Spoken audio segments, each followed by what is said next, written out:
Hello दोस्तों, welcome. Ducol organics and colours limited company का IPO open होने वाला है। कंपनी के डिटेल्स देखें, जैसे कंपनी करती क्या है, बिजनेस मॉडल क्या है, कब से मार्केट में, कंपनी का फाइनेंशियल स्टेटस देखें, जैसे कि सेल्स ग्रोथ कैसा है, प्रॉफिट ग्रोथ कैसा है, आईपीओ लाने का कारण देखें, और आईपीओ का price band, opening date, closing date और वैल्यूएशन क्या लगा ये देखेंगे, और अभी जीएमपी क्या चल रहा है ये देखें। फाइनली इस आईपीओ में अप्लाई करें या अवॉइड करें ये भी देखेंगे।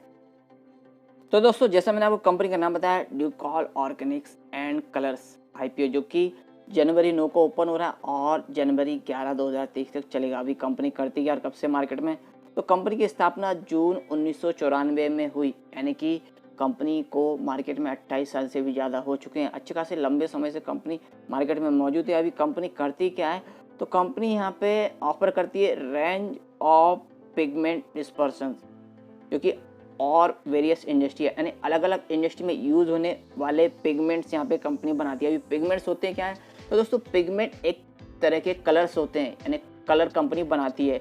जो कि आप अभी आंखें खोल रहे हैं, जो जहाँ सामने आपके जो जो चीज़ें रखी हुई हैं, जो कोई लोहे पे कलर मारा हुआ है, दीवारों पे कलर मारा है, लकड़ी पे कलर मारा है, या प्लास्टिक है वो भी अलग अलग कलर का है, और कपड़ा है उस पर भी कलर रहता है। तो जो चीज़ देख रहे हैं सब वहाँ पे पिगमेंट के जो कलर हैं वो यूज होते हैं। तो अभी देखते हैं कंपनी यहाँ पे किस किस तरह के पिगमेंट बनाती है और कहाँ कहाँ कंपनी के पिगमेंट यूज होते हैं। यानी क्योंकि हर कोई पिगमेंट हर चीज़ में उपयोग होने वाला बनाता नहीं है, कोई कोई कंपनी स्पेसिफिक पिगमेंट भी बनाती है। तो ये इस कंपनी के देखते हैं पिगमेंट कहाँ कहाँ यूज होते हैं। तो यहाँ पे कंपनी के प्रोडक्ट हैं पेंट्स में, इंक में, स्याही यानी कि टेक्सटाइल यानी कपड़ा बनाने में, डिटर्जेंट यानी जो सर्फ है, और पेपर में भी यूज होता है, रबर में भी, और प्लास्टिक कलर सॉल्यूशन, ये सब कंपनी इतने इंडस्ट्री के लिए अपने कलर बनाती है। और यहाँ पे कंपनी मैन्युफैक्चरिंग करती है और सेल करती है पिगमेंट। यहाँ पे अभी पिगमेंट क्या रहता है, अलग अलग फॉर्म रहता है, जैसे पेस्ट हुआ, पाउडर हुआ, तो ये अलग अलग फॉर्म है पिगमेंट के, जैसे डिस्पर्सन हुआ, प्रिपरेशंस, कॉन्सेंट्रेट्स, पेस्ट हुआ, कलोरेंट्स और मास्टर बेचेस, ये अलग अलग फॉर्म है। इस फॉर्म में कंपनी अपने जो पिगमेंट के कलर बना के मार्केट में सेल करती है। और कंपनी की इसके लिए pan India and all over India में प्रेजेंस है, जो कि अलग अलग इंडस्ट्री को अपने पेंट बना के देती है, कलर बना के देती है। जैसे कि पेंट इंडस्ट्री हुआ, ink, textile, rubber, plastic, leather, paper, साबुन और सर्फ, और एफएमसीजी कंपनी को भी अपने केमिकल कंपनी सप्लाई करती है। अब इसके लिए कंपनी की 2 मैन्युफैक्चरिंग यूनिट है, जो कि तलोजा में है, और तीसरी महाड़ में, जो कि तलोजा के नज़दीक, यानी मुंबई से कुछ दूरी पे ही तलोजा है और उससे थोड़ा और दूरी पे महाड़ है। यहाँ पे तीसरी यूनिट यहाँ पे कंपनी अभी स्थापित करने जा रही है, यानी कि कंपनी की आगे चल के और भी मैन्युफैक्चरिंग ग्रोथ दिखती हुई नजर आई। अभी जो कंपनी के प्रोडक्ट हैं, यहाँ कंपनी ने थोड़े अलग अलग डिफाइन किए हैं, यानी कि हिसाब से कंपनी के प्रोडक्ट हैं। जैसे कि फर्स्ट है ड्यूटेंट, जो कि वाटर बेस्ड कलर है, जो कि पेंट इंडस्ट्री में यूज होता है। दूसरा है ड्यूप्लास्ट, जो कि प्लास्टिक इंडस्ट्री में यूज होता है। और तीसरा है ड्यू प्रिंट, जो कि वाटर बेस्ड है, इंक इंडस्ट्री में यूज होता है। और चौथा है ड्यूटेक्स, जो कि पिगमेंट पेस्ट है, थोड़ा यानी गट्टा रहता है, एकदम पाउडर फॉर्म में भी नहीं और एकदम लिक्विड में भी, यानी थोड़ा सा गीला गीला और लिक्विड रहता है। तो कि टेक्सटाइल प्रिंटिंग यानी कपड़े को प्रिंटिंग में यूज होता है। और डिस्पर्स, जो कि साबुन और सर्फ, इसमें यूज होता है कलर देने में इनमें। और डुप्रालिन, जो कि पेपर जो रहता है इसमें यूज होता है। और डुप्रिन, जो कि रबर इंडस्ट्री में यूज होता है। और ड्यूकेम, जो कि ड्राई डिस्पर्सन है, जो कि वेरियस जनरल एप्लीकेशन, इसमें नहीं यानी बहुत सी चीज़ों में ये यूज होता है। ये 8 नंबर का ड्यूकेम अलग अलग जगह में आप इसको यूज कर सकते हैं। और अभी कंपनी की जो मैन्युफैक्चरिंग फैसिलिटी है इसको ISO सर्टिफिकेट भी है। यहाँ पे फर्स्ट यूनिट में कंपनी 3500 मीट्रिक टन यहाँ पे वेट डिस्पर्सन प्रोडक्शन कर सकती है। और सेकंड में यूनिट में 2000 मीट्रिक टन मास्टर बेचेस और 10,000 मीट्रिक टन ड्राई डिस्पर्सन यहाँ पे कंपनी मैन्युफैक्चरिंग करती है। और थर्ड यूनिट है उसका भी जल्दी से जल्द यहाँ पे मैन्युफैक्चरिंग स्टार्ट होने वाला है। अभी कंपनी का फाइनेंशियल स्टेटस देखते हैं दोस्तों, तो यहाँ फिगर है ना लैक्स में है, ये आप याद रखना। और मार्च 20, मार्च 21 और मार्च 22 और सितंबर 22 है ना मार्च 23 के हाफ ईयरली फिगर है। तो तो एसेट कंपनी का मार्च 20 में 6140, जो कि मार्च 21 में थोड़ा कम देखने को मिला, हो सकता है कोरोना इम्पैक्ट 5710 का कंपनी का एसेट हुआ, जो कि मार्च 22 में दोबारा ग्रोथ देखने को मिली 6347 की, और सितंबर 22 में देखो 6055 लाख की कंपनी की एसेट। रेवेन्यू ग्रोथ देखें तो मार्च 20 में 7372 लाख का, जो कि मार्च 21 में 7885 लाख, यानी रेवेन्यू ग्रोथ जो कि 20 के मुकाबले 21 में बढ़ा है। और हालांकि यहाँ पे ऐसा लग रहा है कि कोरोना का कोई इम्पैक्ट नज़र नहीं आ रहा है। और मार्च 22 में और भी यहाँ पे रेवेन्यू ग्रोथ बढ़ के 8894 लाख का, और सितंबर 22 में 4874 लाख का, यानी कि यहाँ पे 9000 लाख के करीब मार्च 23 में रेवेन्यू ग्रोथ जाते हुए नजर आएगा। और या मैं प्रॉफिट देखें तो मार्च 20 में ओनली 7 लाख का प्रॉफिट आया, जबकि मार्च 21 में एकदम से सडनली 281 लाख का कंपनी का प्रॉफिट, और मार्च 22 में 491 लाख का। तो यहाँ पे भी देख सकते हैं और भी प्रॉफिट बढ़ा, जबकि यहाँ पे रेवेन्यू ग्रोथ देखें तो इतना कुछ अप ट्रेंड में नहीं देखने को मिला, पर प्रॉफिट एकदम से जंप हुआ है। तो ये थोड़ा सा यानी अलग बात देखने को मिलती है कि एकदम से इतना प्रॉफिट, हालांकि इस पिगमेंट सेगमेंट में इतना प्रॉफिट मार्जिन नहीं है। और 30 सितंबर 2022 तक देखें तो 417 लाख का यहाँ पे कंपनी का प्रॉफिट, यानी कि मार्च 23 तक 900 लाख के करीब यहाँ पे प्रॉफिट नजर आएगा, जबकि रेवेन्यू ग्रोथ लगभग उसी रेंज में दिखता हुआ नजर आएगा, पर प्रॉफिट एकदम से हाईली जंप कर रहा है। तो ये थोड़ा सा सोचने वाली बात हो जाती है कि एकदम से इतना प्रॉफिट हो, जबकि इतना प्रॉफिट मार्जिन फिर भी इस सेक्टर में नहीं है। ठीक है, मार्च 20 में नेटवर्क देखें तो 1405 लाख का, जो कि मार्च 21 में 1610 लाख का, और मार्च 22 में 2089। तो यानी ईयर ऑन ईयर बेसिस पे देखें तो नेटवर्थ बढ़ा है।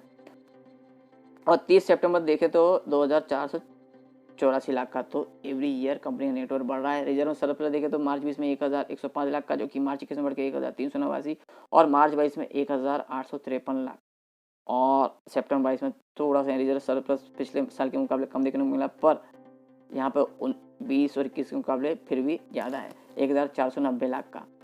और कर्ज देखें तो कंपनी मार्च 20 में 2296 लाख का, मार्च 21 में घट के 1656 लाख का हो गया, और दोबारा मार्च 22 में यहाँ पे ग्रोथ देखने मिली, कर्ज में बढ़ा है 1991 लाख का, और सितंबर 22 में देखें दोबारा कर्ज कंपनी ने कम किया है 1350 लाख का ही कर्ज कंपनी पे रह गया। तो ओवरऑल देखें कर्ज कंपनी का यानी ठीक है, कंपनी पे रिजर्व सरप्लस भी है, नेटवर्थ भी है और एसेट भी है। तो कंपनी ये जितना भी कर्ज है इन मुकाबले में देखें तो इतना कुछ ज़्यादा भी कर्ज नहीं है, कंपनी आगे करके चल के कर्ज चुका सकती है। ओवरऑल देखें तो कंपनी के फाइनेंशियल अच्छे हैं, पर थोड़ा से यहाँ पे एक ऐसा लगता है कि सडनली इतनी ग्रोथ देखने को मिल रही है।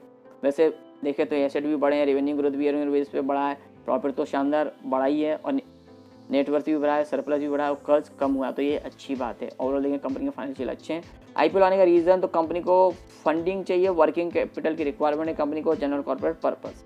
जैसा कि मैंने आपको बोला 9 जनवरी को आईपीओ ओपन हो रहा है, 11 जनवरी 2023 तक चलेगा। फेस वैल्यू 10 रुपये पर शेयर का है, प्राइस 78 रुपये पर शेयर है, लॉट साइज 1600 शेयर्स का, इशू साइज 31.51 करोड़ का, जो कि टोटल फ्रेश है। Issue type fix price issue है, लिस्टिंग NSE SME होगा, और NII जिसे में HNI कैटेगरी बोलते हैं 50% का अलॉटमेंट रखा गया है, और रिटेल कैटेगरी के लिए भी 50% का अलॉटमेंट रखा गया है। और कंपनी के प्रमोटर्स में अमर अहमद फरीद और हनी अहमद फरीद, यानी कि यहाँ पे फैमिली बिजनेस कंपनी का है। टेंटेटिव टाइम टेबल में 9 जनवरी को आईपीओ ओपन, 11 जनवरी तक चलेगा, 16 जनवरी को अलॉटमेंट होगा, 17 जनवरी को जिन्हें अलॉटमेंट नहीं मिलेगा उनका पैसा रिफंड किया जाना स्टार्ट हो जाएगा, और 18 जनवरी को जिन्हें अलॉटमेंट मिलेगा उनके डीमैट अकाउंट में शेयर क्रेडिट हो जाएंगे, और 19 जनवरी को लिस्टिंग। और हम जैसे रिटेल इन्वेस्टर कितने अप्लाई कर सकते हैं, मिनिमम 1 लॉट और मैक्सिमम भी 1 लॉट। 1 लॉट में 1600 शेयर, जिसके लिए आपको 1,24,800 अमाउंट इन्वेस्टमेंट करना होगा। तो 1.25 लाख आपका इन्वेस्टमेंट में लग रहा है। तो दोस्तों यहाँ पे रिस्क और भी बढ़ जाती है। और HNI कैटेगरी में 2 लॉट जिसमें 3,200 शेयर्स रहेंगे, 2,49,600 अमाउंट इन्वेस्टमेंट में लगेगा। और आईपीओ में प्रोमोटर्स का होल्डिंग आईपीओ के पहले 79.40% का, जो कि आईपीओ के बाद में 57.38% रह जाएगा। और अब दोस्तों अभी कंपनी का आईपीओ में अप्लाई करें तो कंपनी का एड्रेस हमें पता होना चाहिए। तो दोस्तों देख सकते हैं office number 302 express building 14 E road Churchgate Mumbai का एड्रेस है। फ़ोन नंबर, ईमेल आईडी और कंपनी की वेबसाइट आप और भी यहाँ डिटेल चेक कर सकते हैं। रजिस्ट्रार कंपनी का Bigshare services private limited, phone number, email ID, registrar का वेबसाइट हमें अलॉटमेंट स्टेटस चेक करने के लिए उपयोगी पड़ेगा। और कंपनी का यहाँ पे वैल्यूएशन एंड मार्जिन देखें तो फाइनेंशियल 2022 के हिसाब से earning per share 4.68, P ratio 16.68, return net worth 23.50% और NAV 19.90 है। तो दोस्तों फाइनेंशियल 2022 के हिसाब से देखें तो कंपनी का फाइनेंशियल एकदम स्ट्रांग है। Company year on year base पे ग्रोथ कर रही है और कंपनी जो वैल्यूएशन लगाया है दोस्तों ठीक ठाक लगाया है, ना तो महंगा ना तो सस्ता। और अभी GMP अपडेट देखें तो दोस्तों आप देख सकते हैं यहाँ पे सब्जेक्ट टू सौदा तो फिलहाल अपडेट नहीं हुआ है, जबकि 5 जनवरी 6 जनवरी यहाँ पे GMP पास अपडेट हो चुका है। तो दोस्तों अभी इस कंपनी के IPO में अप्लाई करें या अवॉइड करें, तो दोस्तों जैसा मैंने आपको बोला कंपनी के फाइनेंशियल अच्छे हैं, पर जैसा कि आपने मार्च 20 में देखा ओनली 7 लाख का कंपनी का प्रॉफिट और उसके बाद एकदम से हाईली कंपनी का प्रॉफिट जंप हो रहा है, उतने लेवल में कंपनी का रेवेन्यू बड़ा नहीं है जितना कंपनी का प्रॉफिट जंप कर रहा है। तो थोड़ा सा ये सोचने वाली बात हो जाती है सडनली इतना प्रॉफिट कैसे जंप हो रहा है। और कंपनी हाईली कंपटीशन सेक्टर से बिलोंग करती है जहां बड़ी बड़ी कंपनी पहले से ही अवेलेबल हैं और छोटी मोटी बहुत सी कंपनी जो कि पिगमेंट बनाती हैं ऑलरेडी अवेलेबल हैं। तो यहाँ पे अच्छा खासा कंपटीशन है और मार्जिन भी इस सेक्टर में कम है, पर यहाँ तक कंपनी के यहाँ पे फाइनेंशियल देखने को मिलने अच्छे हैं और कंपनी और भी एक नया अपना यूनियन स्टैब्लिश करने जा रही है। तो आगे चल के कंपनी के बिजनेस में और भी ग्रोथ देखने को मिलेगी। तो यहाँ पे दोस्तों थोड़ा रिस्क ले सकते हैं, पर IPO में अप्लाई करने से पहले आप लास्ट डे पे सफिशिएंट स्टेटस देख के और GMP देख के ही अप्लाई करें। और इस कंपनी के आप लॉन्ग टर्म भी आप इन्वेस्टमेंट करके रह सकते हैं, पर IPO में आप अप्लाई करने के बाद आप थोड़ा बहुत ही इसमें 50 से 100 क्वांटिटी लॉन्ग टर्म व्यू से इन्वेस्टमेंट करें। और ईयर ऑन ईयर बेसिस पे लॉन्ग टर्म व्यू में जब भी मैं आपको बोलता हूँ तो ईयर ऑन ईयर बेसिस पे कंपनी के फाइनेंशियल हमेशा चेक करते रहें, उसके बाद ही ईयर ऑन ईयर बेसिस पे कंपनी के शेयर में आप इन्वेस्टमेंट में रह सकते हैं। तो दोस्तों और भी IPO आ रहे हैं और भी अपडेट आते रहेंगे। अपडेट के लिए प्लीज लाइक शेयर और सब्सक्राइब मेरे चैनल।